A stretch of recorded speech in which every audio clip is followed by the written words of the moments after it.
Certains de vous ont probablement entendu parler de la dernière vogue qui s'appelle les sports extrêmes. Les sports extrêmes sont à la base n'importe quel genre de sport poussé à l'extrême.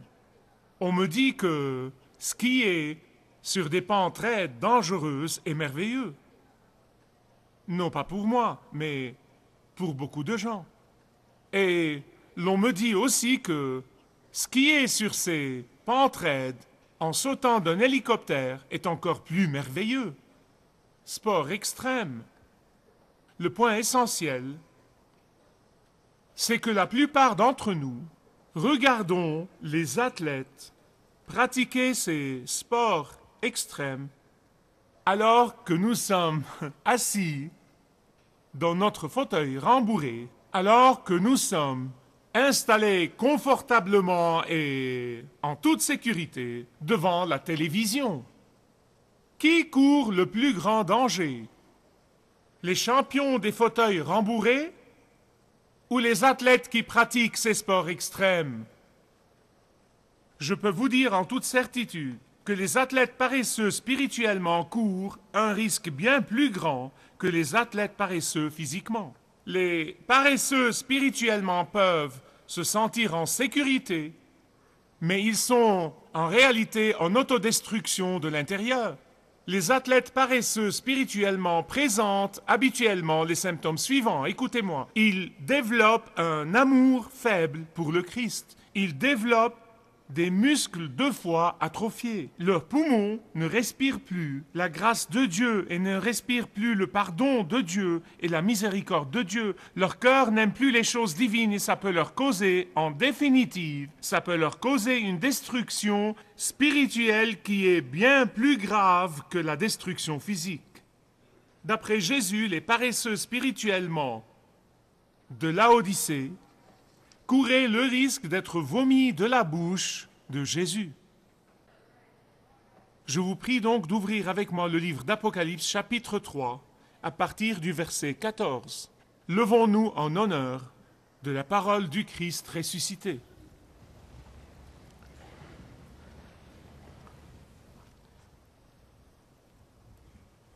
Et à l'ange de l'assemblée qui est à Laodicée, écrit: Voici ce que dit l'Amen, le témoin fidèle et véritable, le commencement de la création de Dieu.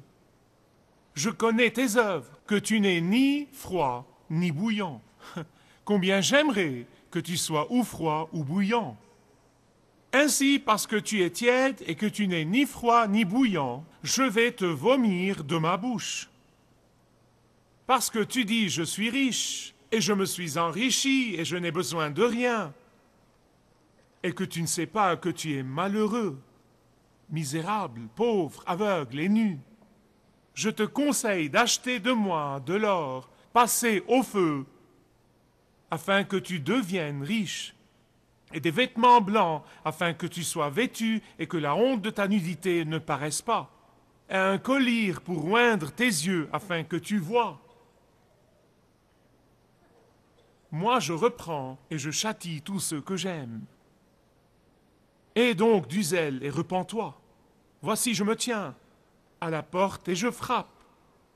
Si quelqu'un entend ma voix et qu'il ouvre la porte, j'entrerai chez lui et je souperai avec lui et lui avec moi.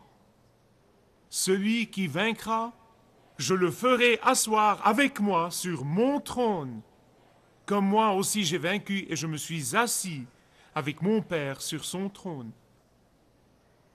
Que celui qui a des oreilles écoute ce que l'Esprit dit aux églises. Père, nous avons entendu ces paroles, que celui qui a des oreilles écoute 7 fois, c'est la 7e fois pendant que nous lisons.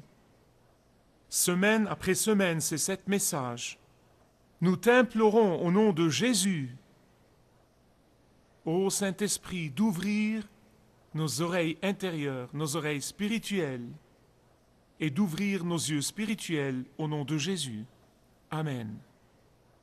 L'Église de Laodicée a la distinction d'être la seule Église d'entre les Églises de l'Apocalypse dont Jésus n'a pu rien trouver de bien à dire en ce qui les concerne. Nous avons vu certaines de ces églises dans une condition lamentable, mais elles avaient au moins une chose que Jésus pouvait mentionner et dire « voilà quelque chose de bien ». Mais pas ici. C'est Antichus de Syrie qui a fondé la ville de Laodicée l'an 250 avant Jésus-Christ.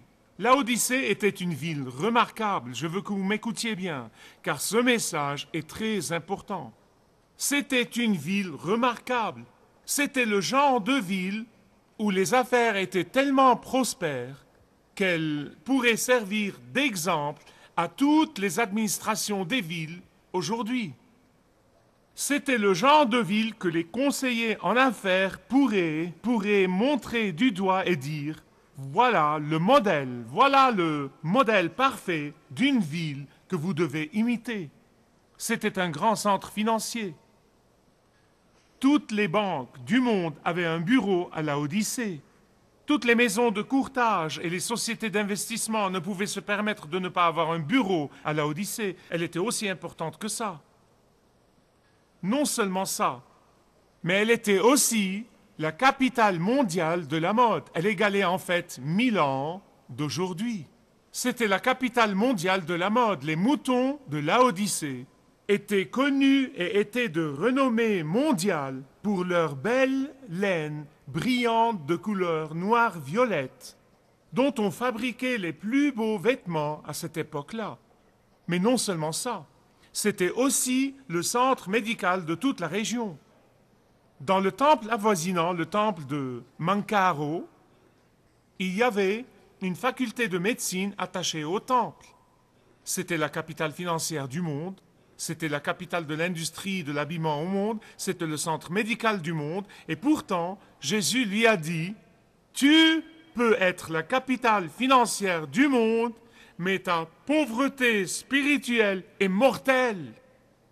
Tu peux être le centre mondial de l'industrie de l'habillement, mais ta nudité spirituelle dénonce ta honte. » Et comme nous avons vu dans les 7 messages, le Seigneur Jésus-Christ prend une caractéristique de chaque ville, il prend une caractéristique de chaque culture, et soit il l'applique à l'ange de l'Église, soit il le met en garde contre elle. Et c'est ce qu'il fait ici. Mais la ville de Laodicée a une 4e caractéristique que vous devez comprendre pour comprendre ce qu'a dit Jésus. Et c'est l'approvisionnement en eau de la ville de Laodicée. L'approvisionnement en eau de la ville de Laodicée lui venait à travers plusieurs kilomètres de conduits souterrains. Et le temps d'arriver à la ville, cette eau devenait putride, elle devenait sale, elle devenait tiède. En fait, elle n'était pas chaude ou très chaude comme les sources chaudes avoisinantes de Hériopolis. Et elle n'était pas assez froide comme les ruisseaux rafraîchissants de la ville avoisinante de Colosse. Non, l'approvisionnement en eau de la ville de Laodicée n'était bon que pour une chose, qui était de la boire quand on voulait vomir. Et voici ce que Jésus a dit aux Laodicéens. Il leur a dit, « Vous êtes comme l'eau de votre ville. Votre paresse et votre indifférence m'écœurent et me dégoûtent. Votre apathie spirituelle me donne la nausée. Votre engagement peu enthousiaste me donne l'impression d'avoir bu un verre de votre eau sale. » Quelqu'un a dit un jour qu'il y a des croyants qui exaspèrent Jésus. Il y a des croyants qui exaspèrent Jésus et des croyants qui les cœurent. Le Seigneur ressuscité, Jésus-Christ, dit 3 choses aux croyants de l'Église de Laodicée. Premièrement, il attire leur attention sur leurs conditions désastreuses. Deuxièmement, il leur indique le moyen de sortir de leurs conditions désastreuses. Et troisièmement, il récompense ceux qui sortent de cette condition désastreuse. Premièrement, il attire leur attention. Bien-aimés, la vérité, c'est que nous avons tous, jeunes ou vieux, nous avons tous, y compris votre pasteur, nous avons tous des points aveugles. On les appelle points aveugles car nous n'en sommes pas conscients. Et il ne s'agit pas ici de savoir si vous avez des points aveugles ou si j'ai des points aveugles, nous les avons tous. Il s'agit de savoir comment vous vous y prenez avec quand quelqu'un vous les expose. Il y a plusieurs façons de réagir quand quelqu'un vous parle de vos points aveugles.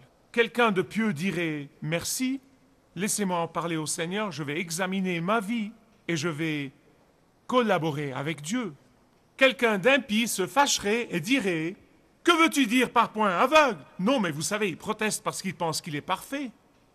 C'est ça le problème. Mais il y a un troisième groupe. Le troisième groupe est composé de gens qui ne réagissent pas du tout. C'est comme le type qui dit « Je ne suis ni pour ni contre ». L'apathie.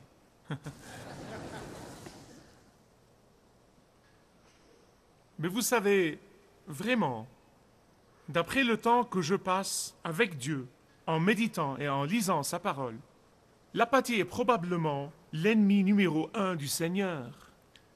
Dieu sait comment s'y prendre avec les fanatiques, comment s'y prendre avec ceux qui le rejettent, mais ceux qui sont peu enthousiastes rendent la vie impossible au Seigneur. En d'autres termes, vous pouvez être aveugle à votre vraie condition, à votre condition spirituelle, mais Jésus y voit clair. Vous pouvez être matériellement riche, dit Jésus aux Laodicéens, mais vous êtes spirituellement sans le sou et sans abri. Vous pouvez vous habiller haute couture et à la mode, mais en réalité, vous êtes nus dans votre honte et vos péchés. Vous pouvez être content et vous vanter du baume des yeux que votre centre médical a produit, mais en réalité, vous êtes aveugle à la seule réalité qui compte vraiment. Écoutez, bien-aimés, tous les péchés sont infectieux. Tous les péchés sont infectieux, mais le péché le plus infectieux de tous, c'est le péché de l'orgueil. Le péché de l'orgueil. Et Jésus a dû leur parler sans mettre des gants. Il leur a parlé comme s'il les secouait, leur disait « Allez, réveillez-vous, arrêtez de rêver !» Vous êtes des mendiants malgré vos banques. Vous êtes vraiment aveugles malgré le phare de vos yeux. Vous êtes nus malgré votre industrie d'habillement renommée. Premièrement, il attire leur attention. Deuxièmement, il les conseille. Il dit « Je te conseille ». Regardez le verset 18, s'il vous plaît. Je vais vous dire une chose, c'est un verset fondamental, verset 18. Il dit « Je te conseille ». Je te conseille. Seigneur, voilà le Dieu qui a dit que la lumière soit, et la lumière fut.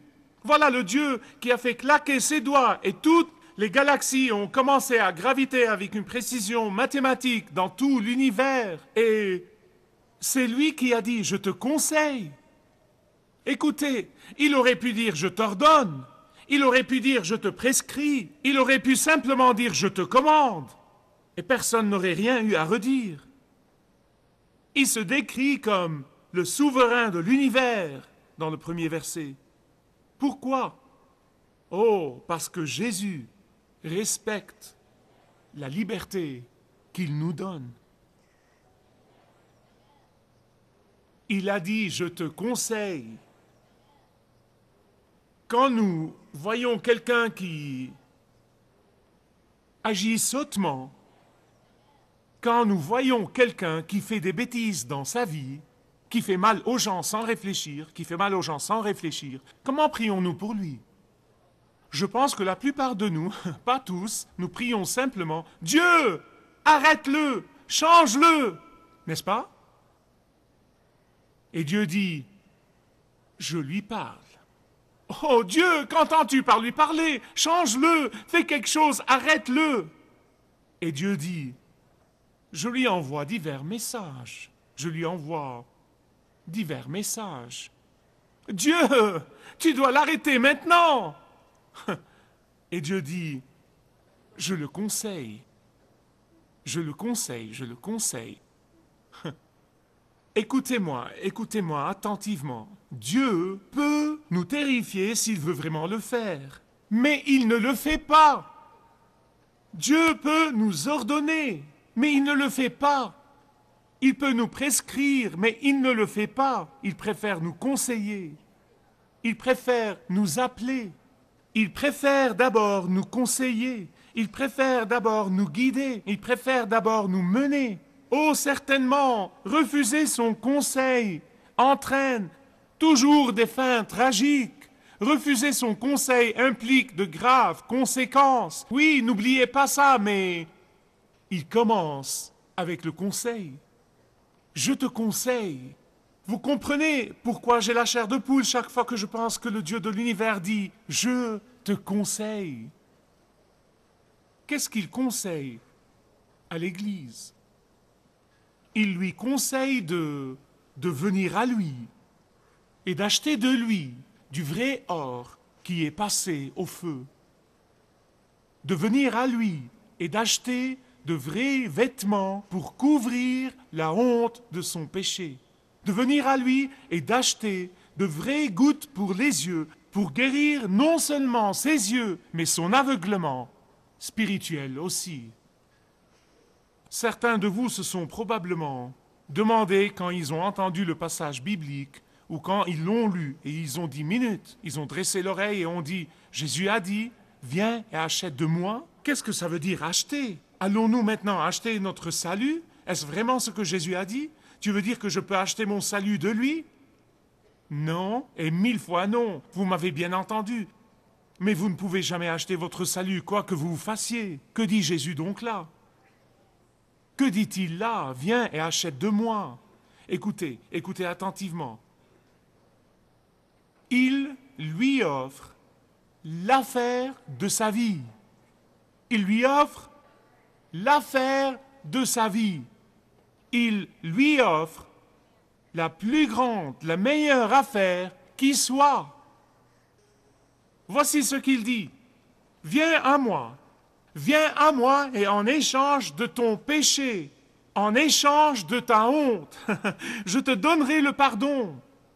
Viens à moi et en échange de ton orgueil et de ton arrogance et de ton dédain, je te donnerai ma justice. Viens à moi et en échange de ton entêtement et de ta désobéissance complètement rouillée, je te donnerai mon obéissance dorée. Viens à moi et en échange de la fierté erronée que tu tires de tes réussites et de tes exploits, je te donnerai la vraie paix, la vraie joie et le vrai contentement.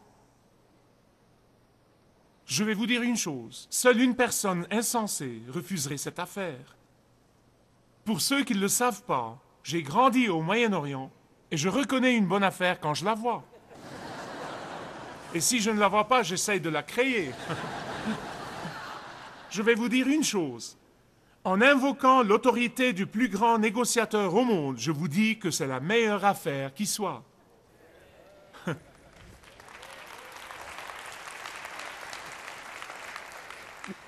Voici ce que le Seigneur Jésus dit. Donne-moi les ordures de ta vie et je te donnerai la vraie richesse. Quelle affaire! Quelle affaire! Si vous n'avez jamais eu ça, comme Steve Rhodes, que vous avez vu sur l'écran aujourd'hui, vous pouvez l'avoir. Venez à lui et donnez-lui les ordures de votre vie et il vous donnera en échange l'or de sa gloire.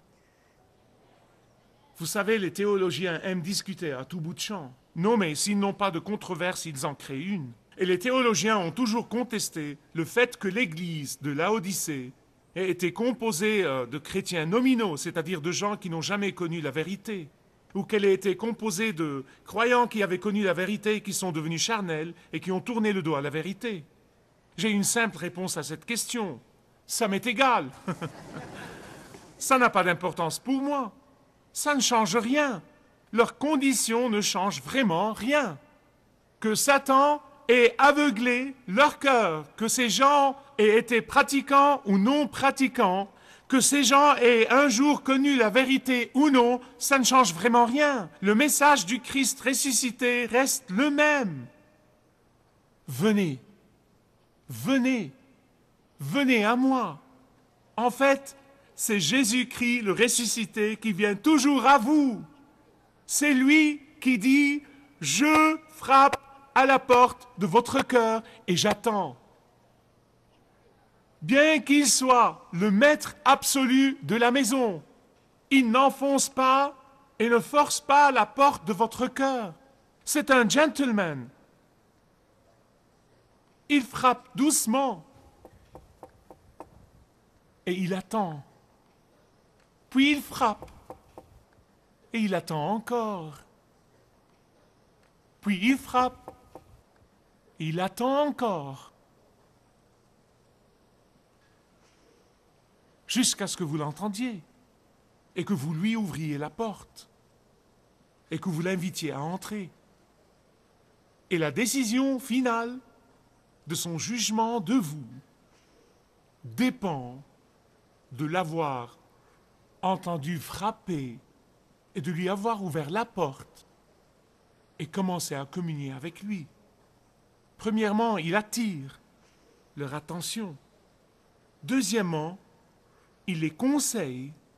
Et troisièmement, il récompense ceux qui entendent sa voix.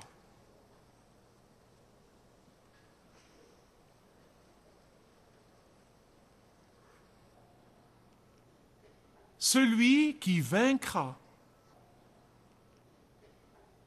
aura le droit, Jésus dit, je lui donnerai de s'asseoir avec moi sur mon trône. Cela ne dépasse-t-il pas votre imagination? Il dépasse la mienne. Il dépasse la mienne. Il dit d'abord, donne-moi les ordures de ta vie et je les échangerai contre de l'or, du vrai or. Puis il dit, si tu acceptes cette affaire formidable, si tu acceptes cet échange incroyable, tu vas t'asseoir avec moi sur mon trône.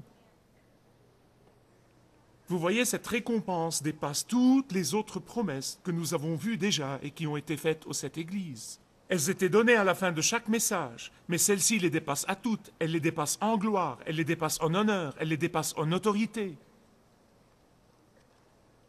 Comme si Jésus disait, laisse-moi entrer dans les cavités même de ton cœur, dans le siège même de ta volonté, dans le siège même de ta prise de décision, et je t'élèverai au trône de mon Père.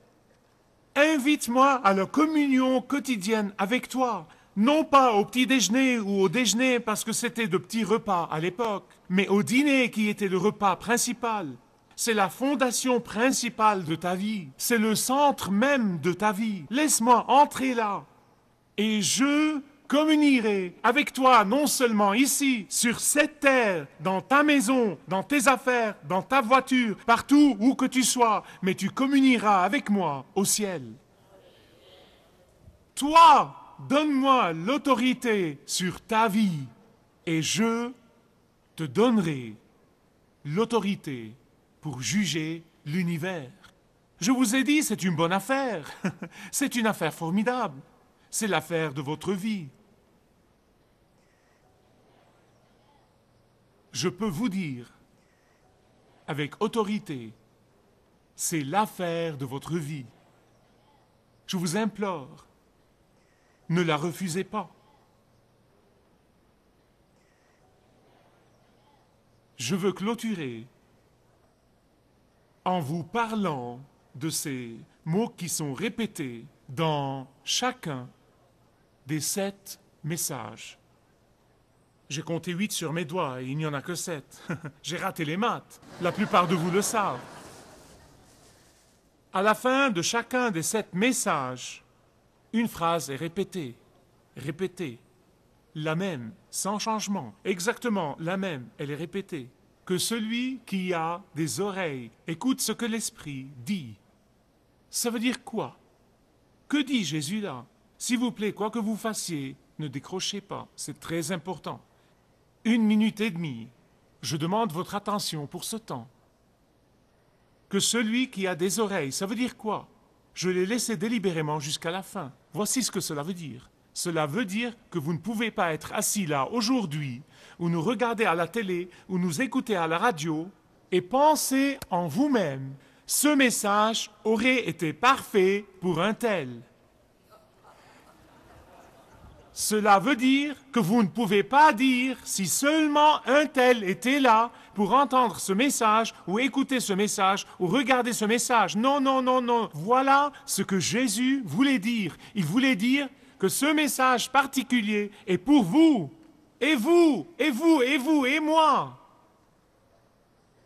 C'est à nous de l'écouter et c'est à nous de lui obéir. Jésus est en train de dire que ce message est destiné à tous ceux et à toutes celles qui l'ont entendu ou qui l'ont lu.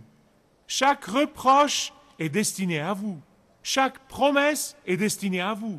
Chaque encouragement est destiné à vous. Que celui qui a des oreilles écoute ce que l'Esprit dit. Ça veut dire que le message de Jésus aux 7 églises n'était pas uniquement destiné aux destinataires initiaux, mais aussi à chacun de nous qui l'a lu aujourd'hui, qui l'a entendu aujourd'hui.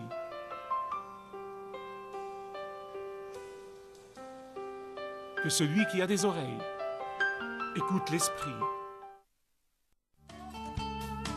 Si vous désirez connaître Dieu d'une manière personnelle, demandez le livret « Retrouvez la joie que vous avez toujours désirée » et vous pourrez découvrir l'amour de Dieu pour vous et apprendre comment expérimenter son pardon.